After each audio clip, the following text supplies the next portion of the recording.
Hey, and thanks for coming back to Please Don't Tell Anyone. I'm Molly Clark, your host, and this is the podcast where you hear unexpected stories by ordinary people. I go in blind to all my interviews so that I can hear the story firsthand, just like you. Welcome back to Please Don't Tell Anyone. This week, in fact, this month, is going to be a little different. I am going to start trying different ways of doing this podcast. I love the hour-long episodes, but sometimes I feel like I'm dragging them on where they could be shorter.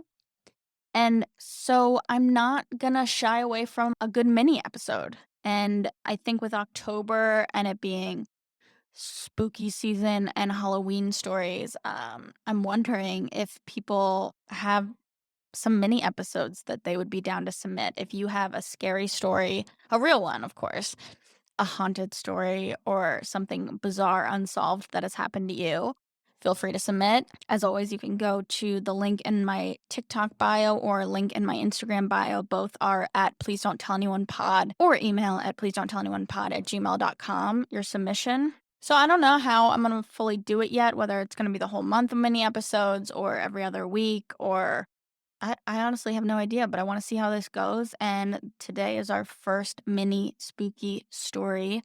So without further ado, ado? I don't actually know. Either way, please enjoy this week's mini mystery episode. Please don't tell anyone. I said, please don't tell anyone. Don't tell. I said, please don't tell anyone. Please don't tell anyone. Don't tell. I said, please don't tell anyone. I said, please don't tell anyone. Don't tell. Begging, please don't tell anyone. Please don't tell anyone. Essentially a story about a really, really weird break-in at my apartment that remains unsolved. That was your submission, correct? Yeah, and it was a couple months ago, I think, maybe, and it's still unsolved, in case you were wondering. Oh. So yeah, this is what happened. I had moved in. It was the first apartment I was ever going to live in by myself. Where do you live? I live in Montreal, Quebec, Canada. Just for context. For context, yeah. I had lived in apartments. I'm like, also for context, a very jumpy, scared person in general. And I had like just finally was like, okay, I'm ready. I'm going to live in this apartment. So anyway, I get an apartment in St. Henry in Montreal underneath a friend of mine. So I had a neighbor on top, and I started dating as well, seeing the person who was living right next to me. It was kind of like a friend's situation if you think about like the Okay, so how big apartment. was the building? The building itself had 6 apartments. Okay. And on top of me was my best friend. On the side of me was a guy I like really started very casually dating when I moved in, which was an interesting decision. And then underneath was like more 20 somethings, and like everybody in the building was the same age and everybody knew each other. Great. Fun. Yeah, super fun. And so also for context, the apartment is quite small. In Montreal, you call them a 3.5 when it's 1 bedroom. I don't think they do that anywhere else, but I'm not sure. They don't do it here. Yeah, okay. I think it's just a Montreal thing. It's for no reason. It's just to make everyone confused. So a 3.5 is when it's 1 bedroom, and a studio is like no A big specific space. bedroom. Yeah, okay, exactly. So it was kind of between a studio and a 3.5. And I lived there by myself, but I was subletting the apartment from like an acquaintance. I knew the girl kind of. She knew the people in the building, but I didn't like know her very well. So other than that, like who had a key to that place, I guess would be me and her. And I'm pretty sure she had given me what was the only key. Okay, so all that to say, there was a day that I came home from work and I was by myself, obviously, and I went into the apartment. And when you go into that apartment, off to the right immediately, there's a bedroom, which connects to the living room. So it's kind of like one big studio space, if you will. And then outside into the hallway, at the end, there's a bathroom, and then off the end is the kitchen. I might draw you a diagram later to make it more. Okay. But if you walk in and go straight to the bathroom, there's no reason you would enter the living room or the bedroom necessarily. And that's what I did that day. I just went straight to the bathroom. I decided to take a shower. And after I got out of the shower, I went to clean my dishes and then went back to the bathroom to clean my bathroom. But when I went back into the bathroom, there was like a mountain of dry, chopped up human hair. And Where? in the bathtub, but it was dry. That you were just in. You were just in the and I shower. had just taken a shower. And I So- have a picture. I wonder if I could show it to you. Like, I don't know if you'll be able to see it right now, but because without showing the picture, like I called my best friend immediately and I was like, there's fucking hair in my shower. Like, and she was like, no, that's just like, that's Your what hair. happens. And I was like, no, no, no. So I'm going to show you the picture because Okay. you can't not see the picture. And this will be a visual episode. That's the hair. Oh, wow. That's like a toupee fell off. No, it's like a ton of hair. That's a ton of human hair. Okay, so completely if dry. you happen to not have a computer or a phone with you to see this visually, what she just showed me looked like if you went to the hair salon and you had a full head of hair and you were just like chop off 6 inches. The chops that would be there are on her bathtub floor. So completely dry, yeah. Completely dry. So okay, backing up a second. You get out of the shower. Mm-hmm. Do you go and get dressed before you so I go put to on a bathrobe that I'd hung Okay. on the back of my shower door. Not shower So door. you Yeah, clean bathrobe. your kitchen in the bathrobe, and then you Yes. come back to clean the bathroom Yes. in your bathrobe, still in the bathrobe. Yeah. So given that time frame, the bathtub should still be like moist. Yeah, 100%. The like the wet. the bathtub was still moist. The Mhm. hair itself was very, very dry, safe. Some droplets of water that Mhm. came from the still leaking shower because Mhm. that's, if I had to say, it might have been 6 minutes, and that's dramatic of how long I Mhm. was in my kitchen for.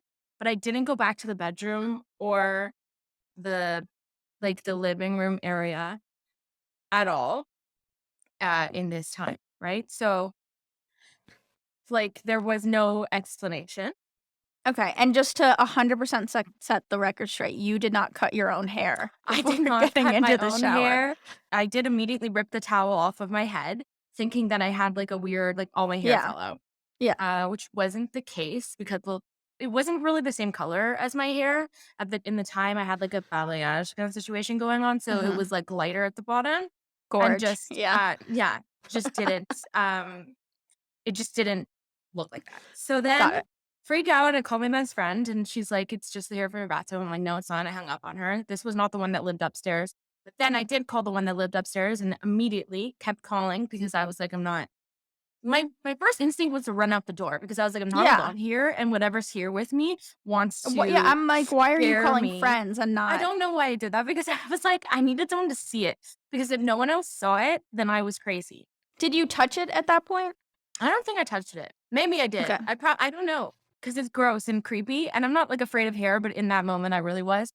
Yeah. And so my best friend came downstairs because I was like freaking out. She saw it and she was like, "Okay, we need to call the police."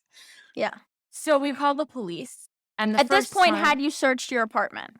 no, So your apartment's not that not big. aggressively, but it was very small. So I did go into the other room because I was just like teetering around like a crazy person, like trying to figure out what I should do. So I don't think I like checked closets or anything, but mind you, there was only 2 closets, which will Mhm. come into play actually afterwards. Okay. So we called the police. The first time they said this isn't a police matter. Like kind of What? go fuck yourself kind of thing. Yeah. they're Whose like, matter is it? A hairstylist? Yeah, well, exactly. I don't know. And so that was when she called for me because I couldn't do it. Yeah. And then we were talking, and in that time, we decided to call the girl who I was subletting from. And we were like, Okay. hey, do you know anybody who would do something weird like this? Does anybody else have a key? Does anybody else like whatever? And she was like, no. But the only thing I can think of is that last summer I shaved my head and I kept the hair in a box. And that box is in a closet that had her stuff because I was subletting. I didn't Mhm. There was one closet that was just hers. I didn't go into it. So that closet was in the front hall. So I went into the closet inside a box, inside another box. As I'm saying this, it sounds like it's not real. And then there was a box of her hair. And I sent her a picture. I'm like, is this the hair? And she was like, yes. And she's like, but it looks, there's some missing. So the connection. Did it look like the hair that was in the shower? Yeah, it was the same hair. Why there was so much hair in the apartment I was living in, I don't know. Why did she keep her hair?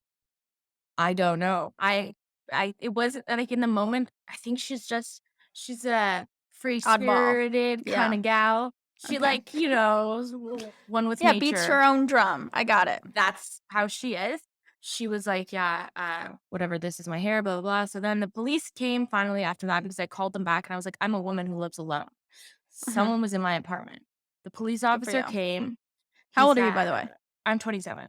Okay. So at the time I would have been 26, or maybe 25. I think it was like 2 years ago because I've moved since then.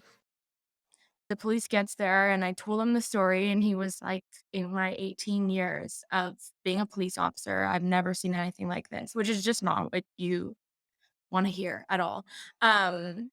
So I was like, okay, well, like, what do you want me to do? And he was like, well, your apartment is incredibly easy to break into. And I was like, sick. Thank you. So he was like, just change the locks and like, that's it. That's all we can do for you. After that, then there was like kind of like speculation growing in the building. I like became like a fucking Agatha Christie of like who done it because everybody was like pointing fingers. And Yeah. there was a point in which the girl who I was subletting from thought that I did it myself with my best friend in a ploy to keep the apartment, which I never even like had asked or tried to do. I was just Very subletting. I weird. never was like, I'm going to steal your apartment. Also, you can take it back whenever you want. Anyway, so that's more or less the story. There's a lot of theories. A lot of theories having to do with like a supernatural thing. Yeah, of course. My friend and I tested it. We had each other crawl in front of the kitchen to see like how big or small of a person you'd have to be to get the hair in Mhm. before someone could see you. And there's just, it's not really possible. Like physically, you would see someone. If you saw like how you could see it's really directly on your peripherals. So Mhm. you'd have to see someone. They'd also had to have been there when I got home from work. Mhm. And then instead of leaving while I was in the shower, they waited and went back into the bathroom. And instead of hurting me or kidnapping me, they just put hair in my shower and then left. Did the building have cameras? No, it's like a really old, shitty building. And after the fact, how long did you stay in the apartment for? I never slept Before there moving again. out. What? I never slept there again because I was too scared. This is the other thing. How long did you continue to rent it? A couple months, maybe 3 You months kept before. paying rent and you weren't Yeah. sleeping there? Why? Because I was so scared that someone. I just thought that like No, but why anybody- were you paying rent? Why didn't you just move out? I don't know what my problem was. I was like, I was seeing the guy who was living next to me, and I also had come up with the theory that maybe he tried to like misery me, like, you know, like keep like the hair there so that I would like date him because it was very casual, and then it wasn't because I slept there every night. If he hears this, I don't think that anymore. But Mhm. we since have broken up a long time ago. So I just slept at his house, and then one of my friends lived down the street, and I would just alternate between their two apartments. Yeah, I think my confusion with this though is like, why wouldn't you say to the girl like, I'm out, I'm gonna stop paying rent here and I'm gonna go sublet somewhere else, or like I'm gonna live for I'm gonna continue to couch surf. But essentially, she was just profiting off of you not sleeping. Yeah, it made at no your sense. place. I don't know why I did that. In retrospect, I'm like Okay. racking my brain wondering. I think I was scared of living alone again. Then I didn't think I had like roommate options. And I didn't want to like go back and live with my parents. Yeah. And so like I just felt like I was a little like stuck. The rent was really cheap. Okay. So it made it easy for me. And if I hadn't had like a boyfriend at the time, I think, or a friend who lived nearby, I definitely would have had to like kick my own ass into doing something. But I was just really afraid of that apartment. I was afraid to go back in. People telling me that there was like a ghost, and I kind of thought there was a ghost because it's just so eerie. I've never seen that much hair out of context in my life, and there was no. I tried everything. I went upstairs to the upstairs apartment and looked for holes in the floor that you could, like, manage to get hair through from the ceiling, and like I looked for like just like everything you could possibly imagine to find an explanation that wasn't. And the police didn't try to get fingerprints or anything from No, they the kind of bathroom? like humored me like by just coming, and he was like, "This is really weird. You should probably leave." I was like, "Okay." Well, that was it. Like there was no follow up. I think they called the girl I was subletting from. The weird thing was she was supposed to be out of town. That's why I was subletting, but she wasn't. She was in the city. I don't know. If you enjoyed today's episode, please rate and follow the podcast wherever it is you listen to it so that we can bring you more unexpected stories by ordinary people. And if you didn't like the episode, forget what I just said and just please don't tell anyone.